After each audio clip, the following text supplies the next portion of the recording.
Hello everyone! Sa banyo kung gumawa ng wedding shot glass souvenirs. So yan yung mga materials na aking gagamitin. Marang shot glass, sticker, ribbon, tag, plastic cover, and scotch tape. So, bali gagamit din tayo ng gunting dyan. So yan, isa-isain ko yung lalagyan ng sticker.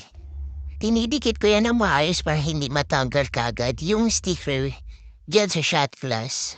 Thank you, Tita Ellen, sa recommendation na sa akin mag-order ng souvenir yung bride. So, kasi si Tita Ellen yung unang nag-chat sa akin na sabi, meron nagtatanong if magkano daw yung shot glass, mag-order daw. So yun, tinanong ko kung taga saan, kung kailan.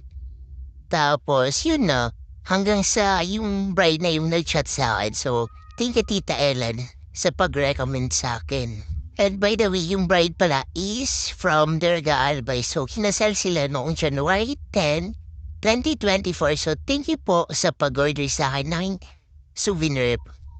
After kong malagyan ng sticker, yung shot glass is ilalagyan ko yung ganyang sinabay bang tawag dyan. I think ko, pero di ko sure. Basta yan, ilalagay ko yan dyan sa loob ng shot glass para naman maganda tingnan.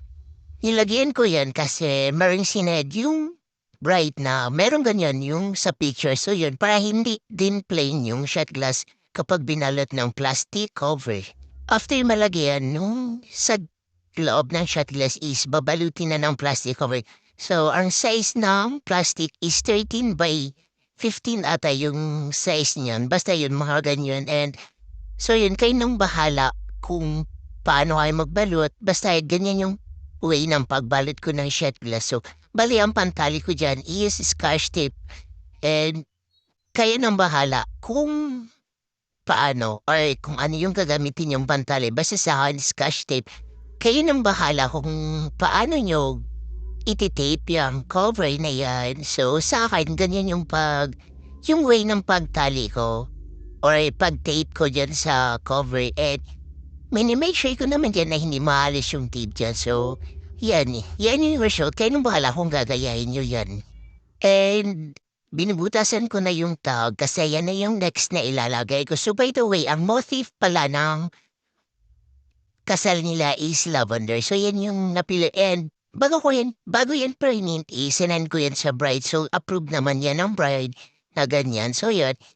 Next na ginawa ko dyan is nilalagay ko na yung tag dyan sa souvenir. So, basta kayo nang bahala kung paano or yung way ng paglagay nyo ng ganyan. Basta sa akin ganyan yung paglagay ko. And lalagyan ko yan ng ribbon. So, ang ribbon din is lavender na color. After an hour ng paggawa, yan na yung result ng aking wedding shot glass souvenir. If you're interested or nagustuhan nyo yung aking gawa or gusto nyo mag-order ng mga souvenir, you can DM me dito sa aking FB page and also sa aking personal account na Elena Barrientos. And don't forget to follow my page. Thank you po.